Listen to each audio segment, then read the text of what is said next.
नमस्कार। आजकल कुछ लोग गुरु ग्रंथ साहब की वाणियों को तोड़ मरोड़ कर लोगों को बता रहे हैं। उसमें खासकर वो अपना यही बताते हैं कि गुरु नानक देव जी के सतगुरु कबीरदास जी थे और उनको गुरु नानक देव जी को कबीरदास जी ने ही नाम उपदेश दिया। वह हर एक जहाँ पर कबीर शब्द लिखा होता है वहीं पर वो पंक्ति उठा लेते हैं और लोगों को ये कहते हैं कि देखो इस पंक्ति में गुरु नानक देव जी ने कबीरदास जी को परमात्मा कहा है। जिस तरह अंग 700 गुरु ग्रंथ साहब जी अंग 721 पर कुछ पंक्तियाँ हैं, जिस तरह की यक कर्ज गुप्तम पेशी तो दरगोश कुन करतार हक्का कबीर करीम तू बेऐब परवरदगार। खासकर इन पंक्तियों को लेकर और कुछ पंक्तियाँ गुरु ग्रंथ साहब जंग 24 पर हैं, लेकिन इस वीडियो में हम सिर्फ 721, 727 और 329 अंग से कुछ पंक्तियों से हम यह प्रमाणित करेंगे कि भक्त कबीरदास जी के बारे में या भक्त कबीरदास जी को गुरु नानक देव जी ने परमात्मा नहीं कहा, क्योंकि वो तो एक भगत थे। कबीर जी खुद राम की शरण में थे, खुद वह कहते हैं कि अल्लाह पाकम पाक है। बाकी सारी वीडियो आप प्रमाण सहित आगे देखिए। गुरु ग्रंथ साहब जी अंग 721 राग तलंग महला पहला कर पहला। एक ओंकार सतनाम करता पुरख निरपौ निर्वैर अकाल मूर्ति अजूनी सैभंग गुर प्रसाद। इस पंक्ति में गुरु नानक देव जी ने साफ कहा है कि एक ओंकार सर्वव्यापक है, वह सृष्टि का रचनहार है, वह उसको किसी से कोई डर नहीं, क्योंकि उससे ताकतवर कोई नहीं, और उसका किसी से वैर भी नहीं, क्योंकि उसका कोई विरोधी नहीं। अकाल मूर्ति, उसका जो स्वरूप है वो काल से बाहर है। अजूनी सैभंग गुर प्रसाद, वह जूनों में नहीं आता, वह कोई शरीर धारण नहीं करता। गुरु प्रसादी, और वह सतगुरु के ज्ञान रूपी प्रसाद से मिलता है। इस वाणी में गुरु नानक देव जी कहा, और इससे अगली पंक्ति जिस पर ये लोग हमेशा लोगों को गुमराह करते हैं उसमें क्या कहा है। जब सबसे पहली पंक्ति में उन्होंने गुरु नानक देव जी ने परमात्मा का वर्णन कर दिया है कि वो ऐसा है, तो वह फिर कबीर दास को, जो एक आदमी था, उसको परमात्मा कैसे कह सकते हैं। लेकिन इस पंक्ति का मतलब क्या है अगले वालियों का, वो सुनिए। जिस परमात्मा का गुरु नानक देव जी ने ऊपर वाली पंक्ति में जो पहले बताई है उसमें वर्णन किया है, उसी परमात्मा के आगे गुरु नानक देव जी विनती कर रहे हैं। यक अर्ज गुप्तम पेशी तो दरगोश कुन करतार। हे करतार, हे परमात्मा, मैं तेरे आगे एक बेनती करता हूँ, उसे ध्यान से सुन। हक्का कबीर करीम तू बेऐब परवरदगार। तू सदा कायम रहने वाला है, तू सच्चा है, तू महान है, तू बख्श करने वाला है, तू दयालु है, तू पवित्र हस्ती वाला है, तू सब दा पालक है, सब नू पालन वाला प्रभु है। यानी कि यह विनती गुरु नानक देव जी जो ऊपर पहली पंक्ति कही थी उसी पंक्ति वाले परमात्मा का जिसमें वर्णन किया था गुरु नानक देव जी ने पहली पंक्ति में, उसी परमात्मा से यह बेनती कर रहे हैं। यक कर्ज गुप्तम पेशी तो दरगोश कुन करतार हक्का कबीर करीम तू बेऐब परवरदगार। इस पंक्ति का स्पष्ट अर्थ यह है कि हे करतार, मैं तेरे आगे एक बेनती की है, जरा ध्यान से सुन। तू सच्चा, महान, दयालु है, तू बेऐब, बिना दाग वाला, सबकी पालना करने वाला है। और अगली पंक्तियों में क्या कहा है। गुरु ग्रंथ साहब जी अंग 727 वाणी भगत कबीर जी। भगत कबीर जी क्या कह रहे हैं। अल्लाह पाकम पाक है, शक करूं जे दूसर हुई।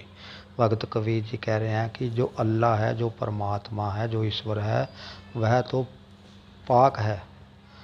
अब मैं उस पर शक तभी करूं अगर मुझे कोई दूसरा उसके समान दिखाई देता हो। कबीर करम करीम का ओ करे जाने सोए, ओ करे जाने सोए। कबीर करम करीम का ओ करे जाने सोए, यानी कि कबीर जी कहते हैं कि उस करीम परमात्मा, उस दयालु परमात्मा का जो काम है वो ही कर सकता है और कोई नहीं कर सकता। अब इन पंक्तियों में जब कबीर जी अल्लाह को किसी और को परमात्मा कह रहे हैं, तो पिछली 721 वाली पंक्तियाँ, हक्का कबीर वाली पंक्तियों में गुरु नानक देव जी भगत कबीर को परमात्मा कैसे कह सकते हैं, ज़रा अपने दिमाग के कपाट खोलकर सोचिएगा।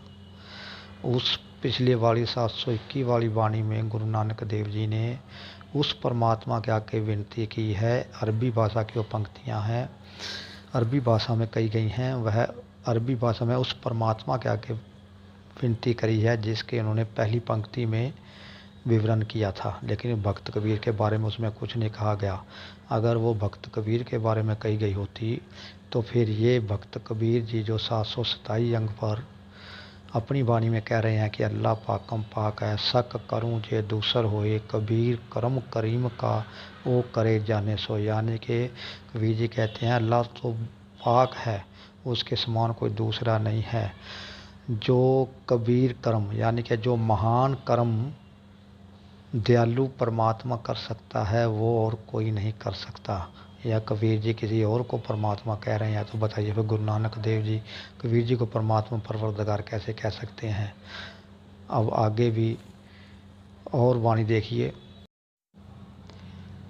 गौड़ी भगत कबीर जी अंग 329। वेद की पुत्री सिमरती बाई, सांकल जेवड़ी लह आई। इस वाणी में कहा मतलब है कि हे वीर, हे भाई, यह सृष्टि जो वेदों के आधार पर बनी है वह अपने श्रद्धालुओं के लिए सांकल और जेवड़ी लेकर आ गई है। अपन नगर आपते बाध्या, मोह के पाद काल सर सांध्या रहाओ। यानी कि अपने नगर के सब श्रद्धालुओं को अपने संगल में जकड़े हुए है और स्वर्ग आदि के मोह की फाई में फंसाकर और उनके सिर के ऊपर मौत का तीर खींचा हुआ है। कटी न कटे टूटी न जाई, सा संपन्न होए जग को खाई। यानी कि वह सांगली जो लाई हुई है वह सांगली ना तोड़ने से टूटती है और ना ही जलाने से जलती है। सा संपन्न हुए जग को खाई, और वह सपनी बनकर सारे संसार को खा रही है। हम देखत जिन सब जग लूटिया, कहो कबीर में राम कह छूटिया। हमारे देखते देखते ही जिसने सारे जग को लूट लिया, कहो कबीर में राम कह छूटिया। फिर कबीर जी कह रहे हैं कि मैं तो राम कहकर छूटिया, राम कहकर अपनी जान बचाई। अब यहाँ पर ये देखिए, जो कबीर जी कहते हैं कि अल्लाह पाकम पाक है, और आगे कहते हैं कि वेद की पुत्री सिमरती बाई, सांकल जेवड़ी लह आई। हम देखत जिन सब जग लुटिया, कहो कबीर में राम कह छूटिया। तो ये बताइए, जो खुद राम कहकर बचा उस काल की पुत्री से, तो बताइए उसको गुरु नानक देव जी ईश्वर या परवरदिगार या परमात्मा कैसे कह सकते हैं। इन बातों को समझने के लिए थोड़ी बुद्धि का भी इस्तेमाल हमें करना चाहिए। अब गुरु नानक देव जी की गुरु ग्रंथ साहब जी के पहले ही अंग पर जो पहली वाणी है, जो 721 पेज पर पहला ही जो हमने पढ़ा, पहली ही पंक्ति, जिसमें गुरु नानक देव जी ने कहा एक ओंकार सतनाम करता पुरख निरभव निर्वैर। इस पंक्ति में जिस परमात्मा का वर्णन किया, उसी परमात्मा के आगे 721 अंग पर वह विनती कर रहे हैं कि हक्का कबीर करीम, हे परमात्मा तू महान है, सच्चा है, तू बेऐब है, तू दयालु है, तू सारे जगत की पालना करने वाला है।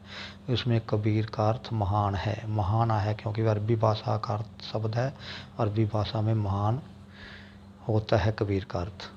तो ये बताइए अगली वाणियों में जब भक्त कबीर जी खुद कह रहे हैं कि अल्लाह पाकम पाक है, उसके समान कोई दूसरा नहीं है, तो अगली वाणी में वो कह रहे हैं कि कहो कबीर मैं राम कह छूटिया। कबीर जी कहता है तो मैं तो उस वेद की पुत्री सिमरती से, उसके चंगुल से राम का नाम लेकर बचा हूँ। आप इन पंक्तियों पर विचार करिए।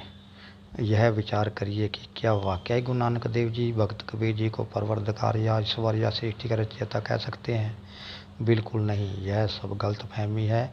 आपको भटकाया गया है, भटकाया जा रहा है। 721 की वाणी में गुरु नानक देव जी उस निरंकार प्रभु जो एक ओंकार सतनाम कर्ता पुरख निरभव निर्वार है, उसका वर्णन किया गया है। उसी परमात्मा के प्रति कह रहे हैं यक कर गुफ्तम पेशी तो दरगोश कुन करतार हक्का कबीर करीम तू बेऐब परवरदिगार। उसी परमात्मा के बारे में वो अरबी भाषा में कह रहे हैं, क्योंकि यह साखी मुल्लाओं के साथ हुई थी। मुल्ला को समझाने के लिए गुरु नानक देव ने यह साखी कही।